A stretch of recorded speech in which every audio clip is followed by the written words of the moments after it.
DM news Gujarati. Bhabhar Vav road પર માધવ સિટીના સામે સાંજના સમયે બાઇક અને ટ્રક અથડાતા અકસ્માત સર્જાયો। અકસ્માતમાં 2 શ્રમિકો ગંભીર રીતે ઘવાયા। ભાભર વાવ રોડ પર માધવ સિટી સામે સાંજના સમયે સર્જાયો અકસ્માત। ભાભર વાવ રોડ પર માધવ સિટી સામે ટ્રક અને બાઇક અથડાતા 2 શ્રમિકોને ગંભીર રીતે ઘવાયા। લોકો દ્વારા 108ને જાણ કરાતા ઘટના સ્થળે 108 એમ્બ્યુલન્સ આવી પહોંચી હતી। ત્યારબાદ 108 દ્વારા ઈજાગ્રસ્તને ભાભર સરકારી હોસ્પિટલમાં ખસેડવામાં આવ્યા હતા, જ્યારે એકનું ઘટના સ્થળે કમકમાટી ભર્યું મોત નીપજ્યું। મૃતક પ્રતાપજી બાબુજી ઠાકોર રહે હીરપુરા, ઉંમર વર્ષ આશરે 42, જેઓ હીરપુરાના ગામના હોવાનું જાણવા મળ્યું હતું। આ ઘટનાની જાણ થતાં સગા સંબંધીઓ સરકારી હોસ્પિટલે દોડી આવ્યા હતા। મૃતકને ભાભરની સરકારી હોસ્પિટલમાં PM માટે ખસેડવામાં આવ્યા હતા। ત્યારબાદ બોડીને વાલી વારસોને સોંપવામાં આવી હતી। સહિત બીજા ઈજાગ્રસ્ત જવાજી મેવાજી ઠાકોર લુદરિયાવાસ ભાભરને ગંભીર ઈજાઓ થતાં ભાભરની સરકારી હોસ્પિટલમાં સારવાર માટે દાખલ કરવામાં આવ્યા હતા। વાવ રોડ પર અકસ્માત સર્જાતા લોકોના ટોળે એકઠા થયા હતા અને રોડની બંને બાજુ ટ્રાફિકના દ્રશ્યો જોવા મળ્યા હતા અને કલાકો સુધી ટ્રાફિક જામ જેવા દ્રશ્યો જોવા મળ્યા હતા। ત્યારબાદ પોલીસને જાણ કરતા ટ્રાફિક ખુલ્લો મૂકવામાં આવ્યો હતો।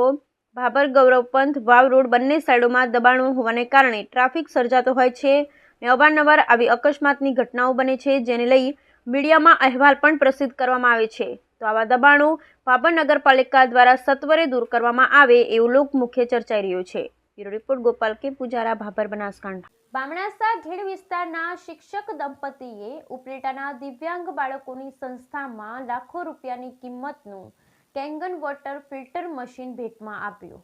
બામણાસા ઘેડ વિસ્તારના શિક્ષક દંપતીએ ઉપલેટાની દિવ્યાંગ બાળકોની સંસ્થામાં લાખો રૂપિયાનું કિંમતનું કેંગન વોટર ફિલ્ટર મશીન ભેટમાં આપ્યું। ઉપલેટાની દિવ્યાંગ બાળકોની સંસ્થાના બાળકોને પાણીજન્ય બીમારી ન થાય તેવું સ્વચ્છ બિસ્લેરી પાણી પી શકે તે માટે બામણાસા ઘેડ જૂનાગઢના શિક્ષક દંપતી દ્વારા સ્વજીવીબેન મશરીભાઈ સોલંકીના સ્મરણાર્થે મિશ્રીભાઈ પરબતભાઈ સોલંકી પરિવાર તરફથી લાખો રૂપિયાની કિંમતનું કેંગન વોટર ફિલ્ટર મશીન ભેટમાં આપેલ છે। આ તકે ગ્રામજનો, સોસાયટીના લોકો તથા સંસ્થા વતી પ્રમુખ કિરણબેન પીઠિયા, રમેશભાઈ પીઠિયા, નીતિનભાઈ સાપરિયા, મયુરભાઈ સુવા, સંજયભાઈ મુરાણી, હરેશભાઈ સથવારા, દિલીપભાઈ ભૂત, ધવલભાઈ બોરખતરિયા સહિતના ટ્રસ્ટીઓ વગેરે હાજર રહી દાતા પરિવારનો આભાર માન્યો હતો। હું કિરણબેન પીઠિયા, દિવ્યજ્યોત દિવ્યાંગ સેવા સંસ્થા ઉપલેટા।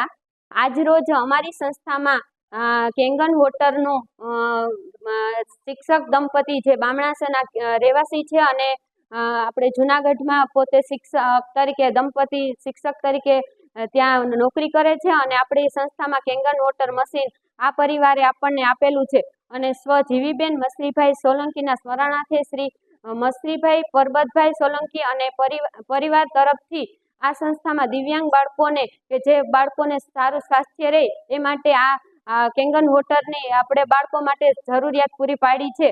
આ પરિવારને દ્વારકાધીશ ઘણું બધું સુખ સંપત્તિ આપે એવી ભગવાન પાસે અમે પ્રાર્થના કરીએ છીએ। નમસ્કાર, મારું નામ ધવલ બોરખતરિયા, ગામ જૂનાગઢ।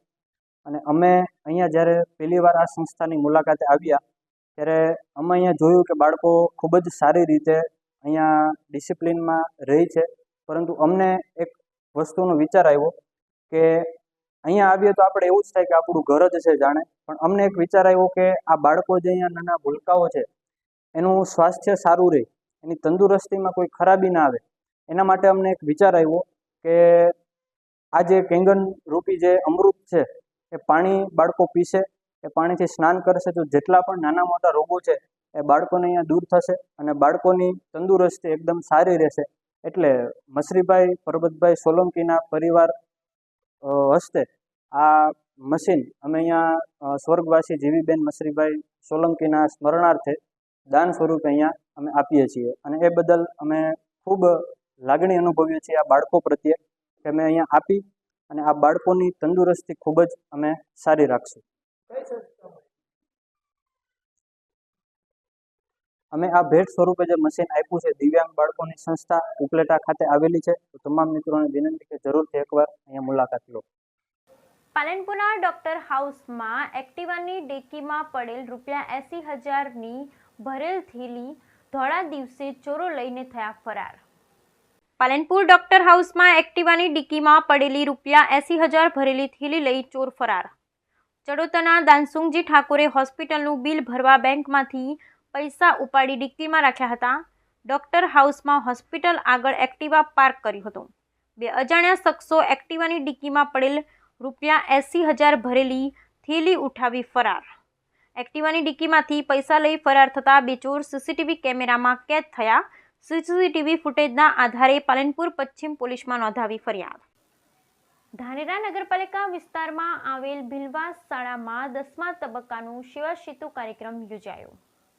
ધાનેરા નગરપાલિકા વિસ્તારમાં આવેલ ભીલવાસ શાળામાં 10મા તબક્કાનું સેવા સેતુ કાર્યક્રમ યોજાયો. ધાનેરાના ધારાસભ્ય માવજીભાઈ દેસાઈના અધ્યક્ષસ્થાને કાર્યક્રમ યોજાયો. આ કાર્યક્રમમાં ભાજપ કોંગ્રેસના આગેવાનો પણ ઉપસ્થિતિમાં કાર્યક્રમ યોજાયો. મોટી સંખ્યામાં લાભાર્થીઓએ સેવા સેતુ કાર્યક્રમમાં ઉપસ્થિત રહ્યા હતા. કાર્યક્રમમાં આવેલ આગેવાનોનું સ્વાગત કરવામાં આવ્યું અને કાર્યક્રમની શરૂઆત કરવામાં આવી હતી. સરકાર દ્વારા સેવા સેતુ કાર્યક્રમને લઈ અલગ અલગ સ્ટોલ ગોઠવવામાં આવ્યા હતા અને લાભાર્થીઓએ તેનો લાભ પણ લીધો હતો. ધાનેરા નગરપાલિકા દ્વારા ખૂબ જ સુંદર વ્યવસ્થાનું આયોજન કરવામાં આવ્યું હતું. અમીરગઢના ગંગાસાગર પાટિયા પાસે આરટીઓ પોલીસ વાન પર હુમલો કરનાર આરોપીઓને પોલીસે ઝડપી પાડ્યા. અમીરગઢના ગંગાસાગરના પાટિયા પાસે આરટીઓ પોલીસ વાન પર હુમલો કરનાર આરોપીઓને પોલીસે ઝડપી પાડ્યા. આબુ હાઈવે ગંગાસાગર ગામના પાટિયા નજીક આરટીઓ પોલીસ વાનના ટ્રક ચાલકોએ કાચ તોડી નાખવાની ઘટના સામે આવી છે. ટ્રક ચાલકો અને આરટીઓ પોલીસ વચ્ચે બબાલ થતા મામલો બીચક્યો હતો. ટ્રક ચાલકો અને આરટીઓ પોલીસ વચ્ચે મામલો બીચકતા મામલો ઉગ્ર બન્યો હતો. મામલો ઉગ્ર બનતા ટ્રક ચાલકોએ આરટીઓ પોલીસની વાન પર હુમલો કર્યો હતો અને ટ્રક ચાલકોએ આરટીઓ પોલીસની વાનના કાચ તોડ્યા હતા. મામલો ઉગ્ર બનતા બનાસકાંઠા આરટીઓ તેમજ સ્થાનિક પોલીસ ઘટના સ્થળે આવી પહોંચ્યા હતા. સમગ્ર બનાવને લઈ ધર્મેશભાઈ સન ઓફ લક્ષ્મણભાઈ પટની ઉંમર 40, ધંધો નોકરી મોટર વાહન નિરીક્ષક રહે પાલનપુર વાળાઓએ સમગ્ર બનાવને લઈ ટ્રક ચાલક અને ખલાસી સામે ફરિયાદ નોંધાવી હતી. ચોક્કસથી કહી શકાય ઘટનાને લઈ અમીરગઢ પોલીસે ગોરીલાલ નેનુરામ કેવટ રહેત ચિરોજ દેવલી ભાંચી ટાંક રાજસ્થાન અને સુનિલ કુમાર ઇન્દ્રરાજ મીણા રહે કવરપુરા જયપુર રાજસ્થાન વાળા સામે અમીરગઢ પોલીસ મથકે ઘટનાની ફરિયાદ નોંધી પોલીસે વધુ તપાસ હાથ ધરી હતી. દિવસે ને દિવસે આગના બનાવો બની રહ્યા છે ત્યારે ડીસામાં બેટરીવાળી એક્ટિવાની બેટરી ચાર્જ કરતી સમયે બ્લાસ્ટ થતાં આગ લાગતા લેબોરેટરીમાં આગ લાગતા સમગ્ર સામાન બળીને ખાખ થયો. દિવસે ને દિવસે આગના બનાવો બની રહ્યા છે ત્યારે ડીસામાં લેબોરેટરીમાં આગ લાગતા તમામ સામગ્રી બળીને ખાખ થઈ. બેટરીવાળી એક્ટિવાની બેટરી ચાર્જ સમયે બ્લાસ્ટ થતાં આગ લાગી. બેટરી બ્લાસ્ટ થતાં લાગી આગ. આગના કારણે લેબોરેટરીમાં લાગી આગ. લેબોરેટરીનું તમામ સામાન બળીને ખાખ. પ્યોર કંપનીની બેટરીવાળી એક્ટિવાની બેટરી બ્લાસ્ટ થઈ. સદનસીબે જાનહાનિ ટળી. ઘટનાને પગલે આજુબાજુના લોકોના ટોળે ટોળા ઉમટ્યા. આજુબાજુના લોકોએ જાતે જ પાણીનો છંટકાવ કરી આગને કાબૂમાં લીધી. પાલનપુરમાં ધોળા દિવસે હત્યાની ઘટના સામે આવી છે. શહેરના બેંક સોસાયટી વિસ્તારમાં ભંગારની લારી ચલાવતા યુવકને દિન દહાડે તલવારના ઘા ઝીંકીને હત્યા કરાઈ. પાલનપુરમાં ધોળા દિવસે હત્યાની ઘટના. શહેરના બેંક સોસાયટી વિસ્તારમાં દિન દહાડે તલવારના ઘા ઝીંકી કરાઈ હત્યા. ભંગારની લારી ચલાવતા યુવકને તલવારના ઘા ઝીંકી કરાઈ હત્યા. ઘટનાને લઈ પાલનપુર પૂર્વ પોલીસ ઘટના સ્થળે. દિન દહાડે હત્યાની ઘટનાને લઈ પોલીસની કાયદા વ્યવસ્થા પર ઉઠ્યા અનેક સવાલ. ભાભર નગરપાલિકા કક્ષાએ 10મા તબક્કાનો સેવા સેતુ કાર્યક્રમ યોજાયો. ભાભર નગરપાલિકા કક્ષાએ 10મા તબક્કાનો સેવા સેતુ કાર્યક્રમ યોજાયો. ભાભર નગરપાલિકા doctor Shyamaprasad Mukherjee town hall Khadia વિસ્તાર ખાતે 10મા તબક્કાનો સેવા સેતુ કાર્યક્રમ કરવામાં આવ્યો.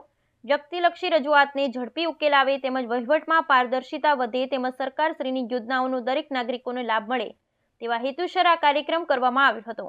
આ કાર્યક્રમમાં તાલુકા કાનૂની સેવા સમિતિ દ્વારા આપવામાં આવતી ફ્રી સેવા સહાય, રેશન કાર્ડને લગતી તમામ કામગીરી જેવી કે આધાર કાર્ડ, દિવ્યતાનું પ્રમાણપત્ર, વિધવા સહાય, સુકન્યા યોજના, પ્રધાનમંત્રી વીમા યોજના, જન્મ મરણના પ્રમાણપત્ર, રેવન્યુ રેકોર્ડમાં વારસાઈ યોજના, અટલ પેન્શન યોજના, રાષ્ટ્રીય વૃદ્ધ પેન્શન યોજના, વરિષ્ઠ નાગરિક પ્રમાણપત્ર, ઘરેલું વીજ જોડાણની અરજીઓનો લાભ તેમજ માર્ગદર્શન આ કાર્યક્રમનો મુખ્ય હેતુ રહ્યો હતો. આ કાર્યક્રમમાં મુખ્ય મહેમાન તરીકે પૂર્વ નગરપાલિકા પ્રમુખ હરિલાલ આચાર્ય, નગરપાલિકા પ્રમુખ સાકરબા બલુભા રાઠોડ, પાલિકા chief officer doctor Payalben Desai, Bhabhar મામલતદાર RM ચૌધરી સહિત પાલિકા કોર્પોરેટર સહિત ભાભર આગેવાનો તેમજ ભાભર નગરજનો મોટી સંખ્યામાં ઉપસ્થિત રહ્યા હતા અને આ કાર્યક્રમને સફળ બનાવ્યો હતો. બ્યુરો રિપોર્ટ ગોપાલ કે પુજારા, ભાભર, બનાસકાંઠા.